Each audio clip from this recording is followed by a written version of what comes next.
ଭଗବାନଙ୍କ ଚରଣରୁ ଆଶୀଷ ନେଇ ଆସ ଆରମ୍ଭ କରିବା ଆମେ ଏକ ନୂଆ ଭିଡ଼ିଓ ଯାହାର ନାମ ହକି। ଚିତ୍ରରେ ଦେଖ ଚେସ୍, ଲୁଡ଼ୋ, କ୍ୟାରମ୍, ବ୍ରେନ୍‌ଭିଟା, ବିଜନେସ୍, ସାପ ଓ ଶିଡ଼ି, ତାସ୍ ଏହିଭଳି ଟେବୁଲ୍ ଟେନିସ୍ ମଧ୍ୟ ଆମେ ଘର ଭିତରେ ଖେଳୁ। କିନ୍ତୁ ବ୍ୟାଡ଼ମିଣ୍ଟନକୁ କେହି କେହି ଘର ଭିତରେ ବା ଇଣ୍ଡୋର ଷ୍ଟାଡିୟମ୍ ଭିତରେ ଖେଳନ୍ତି, ଆଉ ପଡ଼ିଆରେ ବା ବାହାରେ ମଧ୍ୟ ଖେଳା ହୁଏ। ଚିତ୍ରରେ ଥିବା ଏହି ଖେଳଗୁଡ଼ିକୁ ଆମେ ଘର ବାହାରେ ଖେଳିଥାଉ। ଖେଳିବାକୁ ବା କିଏ ଭଲ ନ ପାଏ? ଖେଳ ଖାଲି ଆମକୁ ଆନନ୍ଦ ଦିଏନି, ଆମ ଶରୀର ଗଠନରେ ମଧ୍ୟ ସାହାଯ୍ୟ କରେ। ଆମେ ସୁଷମ ଖାଦ୍ୟ, ବିଶୁଦ୍ଧ ଜଳ, ମୁକ୍ତ ବାୟୁ ଓ ଆଲୋକ ଯେପରି ଗ୍ରହଣ କରୁ, ଠିକ୍ ସେହିପରି ଆମକୁ ସୁସ୍ଥ ଆଉ ସତେଜ ରଖିବା ମଧ୍ୟ ଆମ ପାଇଁ ଆବଶ୍ୟକ। ଏବଂ ଏହା କିପରି ସୁସ୍ଥ ରହିବ? ସ୍ୱାସ୍ଥ୍ୟ ଆମର ଅମୂଲ୍ୟ ସମ୍ପଦ। ମନେ ରଖ, ନିୟମିତ ବ୍ୟାୟାମ ଓ ଅଙ୍ଗଚାଳନା ଆମ ଶରୀରକୁ କର୍ମଠ ଓ ବଳିଷ୍ଠ କରେ।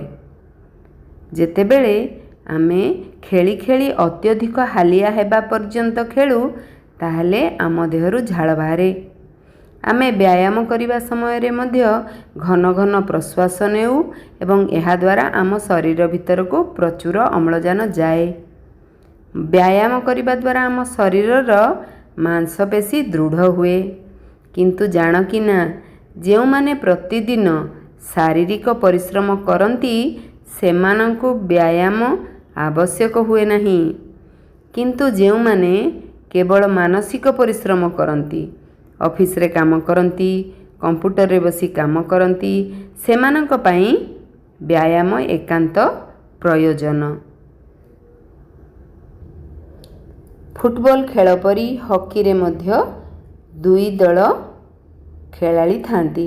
ପ୍ରତି ଦଳରେ 11 ଜଣ ଖେଳାଳି ରହନ୍ତି। ପ୍ରତ୍ୟେକଙ୍କ ହାତରେ କାଠ ତିଆରି ଗୋଟିଏ ପ୍ରକାରର ବାଡ଼ି ରହିଥାଏ। ଏହାକୁ ହକି ଷ୍ଟିକ୍ କୁହାଯାଏ। ଚିତ୍ରରେ ଦେଖ, ଏହି ବାଡ଼ି ବା ଷ୍ଟିକ୍‌ର ଅଗ୍ରଭାଗ ଚେପ୍ଟା ଓ ବଙ୍କା। ଏହା ସାହାଯ୍ୟରେ ଗୋଟିଏ ଛୋଟ ନିଦା ବଲ୍‌କୁ ଗଡ଼ାଇ ଗଡ଼ାଇ ଖେଳିବାକୁ ହୁଏ। ପୂର୍ବକାଳରେ ହକି ପରି ଗୋଟିଏ ଖେଳ ପାରସ୍ୟର ଲୋକମାନେ ଖେଳୁଥିଲେ। ସେମାନଙ୍କଠାରୁ ଗ୍ରୀସ୍, ରୋମର ଲୋକମାନେ ଏହି ଖେଳ ଶିକ୍ଷା କଲେ। କିନ୍ତୁ ଆଧୁନିକ ହକି ଖେଳ ପ୍ରଥମେ 1875 ମସିହାରେ ଇଂଲଣ୍ଡରେ ଆରମ୍ଭ ହୋଇଥିଲା। ତା'ର କେତେ ବର୍ଷ ପରେ ଗୋଟିଏ ଆନ୍ତର୍ଜାତିକ ହକି ଖେଳ ସମିତି ଗଢ଼ାଗଲା। ଏହି ସମିତି ହକି ଖେଳର ନିୟମକାନୁନ ପ୍ରସ୍ତୁତ କଲେ। 1928 ମସିହାରେ ହଲାଣ୍ଡ ଦେଶରେ ଯେଉଁ ଅଲିମ୍ପିକ୍ କ୍ରୀଡ଼ା ଅନୁଷ୍ଠିତ ହୋଇଥିଲା, ସେଥିରେ ଭାରତୀୟ ଖେଳାଳି ଦଳ ହକି ଖେଳରେ ବିଜୟୀ ହୋଇ ସ୍ୱର୍ଣ୍ଣ ପଦକ ଲାଭ କରିଥିଲେ। ଏହାପରେ କ୍ରମାଗତ 5ଟି ଅଲିମ୍ପିକ୍ କ୍ରୀଡ଼ାରେ ଭାରତ ହକିରେ ଶୀର୍ଷ ସ୍ଥାନ ଅଧିକାର କରିଥିଲା। 1964 ମସିହାରେ ଟୋକିଓଠାରେ ଅନୁଷ୍ଠିତ ଅଲିମ୍ପିକ୍ କ୍ରୀଡ଼ା ପ୍ରତିଯୋଗିତାରେ ମଧ୍ୟ ଭାରତ ହକି ଖେଳରେ ବିଜୟ ଲାଭ କରି ତା'ର ପୂର୍ବ ଗୌରବ ଅକ୍ଷୁର୍ଣ୍ଣ ରଖିଥିଲା। ଭାରତ ହକିରେ ପଥ ପ୍ରଦର୍ଶକ ହୋଇ ରହିଛି। ହକି ଖେଳରେ ଭାରତର ଗୌରବ ମୂଳରେ ନିହିତ ଅଛି ବିଶିଷ୍ଟ କ୍ରୀଡ଼ାବିତ୍ ଜୟପାଲ ସିଂ ଓ ଧ୍ୟାନଚାନ୍ଦଙ୍କର ଅପୂର୍ବ କୃତିତ୍ୱ। ଧ୍ୟାନଚାନ୍ଦଙ୍କ ଜନ୍ମ ଝାନ୍ସୀ ଅଞ୍ଚଳରେ। ବାଲ୍ୟକାଳରୁ ହକି ଖେଳ ପ୍ରତି ତାଙ୍କର ବିଶେଷ ଆଗ୍ରହ ଥିଲା। ସେ ଜଣେ ଉଚ୍ଚ କୋଟିର ଖେଳାଳି ହୋଇଥିବାରୁ ଲୋକମାନେ ତାଙ୍କୁ ଝାନ୍ସୀ ବୀର କହୁଥିଲେ। ସେ ତାଙ୍କ ଭାଇ ରୂପ ସିଂ ଓ ଅନ୍ୟ କେତେକ ବ୍ୟକ୍ତିଙ୍କୁ ନେଇ ଗୋଟିଏ ହକି ଦଳ ଗଢ଼ିଥିଲେ। ପୃଥିବୀର ବିଭିନ୍ନ ଦେଶରେ ହକି ପ୍ରତିଯୋଗିତାରେ ଏହି ଦଳ ବିପୁଳ ବିଜୟ ଲାଭ କରିଥିଲା। 1936 ମସିହାରେ ବର୍ଲିନ୍‌ଠାରେ ଅନୁଷ୍ଠିତ ଅଲିମ୍ପିକ୍ କ୍ରୀଡ଼ାରେ ସେ ଭାରତୀୟ ହକି ଦଳର ନେତୃତ୍ୱ ନେଇଥିଲେ।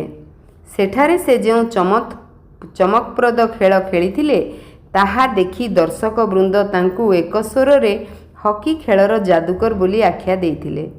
ତାଙ୍କର ଅସାଧାରଣ କ୍ରୀଡ଼ା ନୈପୁଣ୍ୟ ଦେଖି ଲୋକମାନେ ସନ୍ଦେହ କଲେ ଯେ ସେ କୁହୁ କବାଡ଼ି ବ୍ୟବହାର କରୁଛନ୍ତି କିମ୍ବା ସେଥିରେ କୌଣସି ଅଠା ଲଗାଇଛନ୍ତି। ଲୋକଙ୍କର ଏ ସନ୍ଦେହ ମୋଚନ ପାଇଁ ତାଙ୍କୁ 2-3 ଥର ହକି ଷ୍ଟିକ୍ଟିକୁ ପରିବର୍ତ୍ତନ କରିବାକୁ ପଡ଼ିଥିଲା। ହକି ଖେଳିଲା ବେଳେ ହକି ବଲ୍ର ଚଞ୍ଚଳ ଗତି ସହିତ ସତେ ଯେପରି ଧ୍ୟାନଚାନ୍ଦଙ୍କର ସମୁଦାୟ ଶରୀର ତାଳ ଦେଇ ଚାଲିଥାଏ।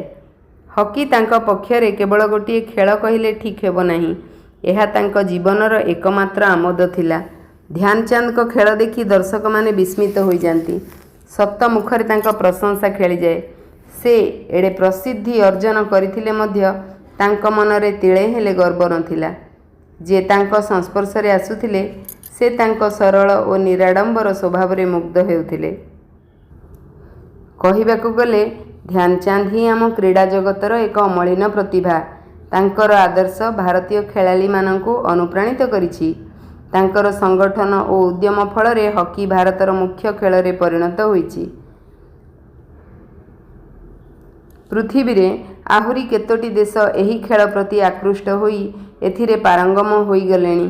ସେମାନଙ୍କ ମଧ୍ୟରେ ପାକିସ୍ତାନ, ପଶ୍ଚିମ ଜର୍ମାନୀ, ହଲାଣ୍ଡ, ସ୍ପେନ୍, ଅଷ୍ଟ୍ରେଲିଆ ଓ ନ୍ୟୁଜିଲାଣ୍ଡ ଉଲ୍ଲେଖଯୋଗ୍ୟ। ଏହା ବ୍ୟତୀତ ଆହୁରି ଅନେକ ଦେଶ ମଧ୍ୟ ହକି ଖେଳିଲେଣି। 1975 ମସିହାରେ ଅନୁଷ୍ଠିତ ବିଶ୍ୱ ହକି ପ୍ରତିଯୋଗିତାରେ ଭାରତ ବିଜୟୀ ହୋଇ ହକି କପ୍ ହାସଲ କରିଥିଲା। ଏହି ପ୍ରତିଯୋଗିତାରେ ଯୋଗ ଦେଇଥିବା ଖେଳାଳିମାନଙ୍କ ମଧ୍ୟରେ ଓଡ଼ିଶାର ଖେଳାଳି ମାଇକେଲ କିଣ୍ଡୋ ଦକ୍ଷତାର ସହ ଖେଳି ସମସ୍ତଙ୍କୁ ଚମତ୍କୃତ କରିଥିଲେ। ହକି ସୁନ୍ଦରଗଡ଼ର ଆଦିବାସୀମାନଙ୍କର ଏକ ପ୍ରିୟ ଖେଳ। ସେମାନଙ୍କ ଖେଳ ଦେଖିଲେ ମନେହେବ ସତେ ଯେପରି ସେମାନେ ତାହା ସହଜାତ, ଅର୍ଥାତ୍ ସେମାନଙ୍କ ସହିତ ହକିର ନିବିଡ଼ ସମ୍ପର୍କ ରହିଛି। ଆଶା କରେ ଏହି ବିଷୟଟିକୁ ତୁମେ ଭଲ ଭାବରେ ବୁଝିଥିବ।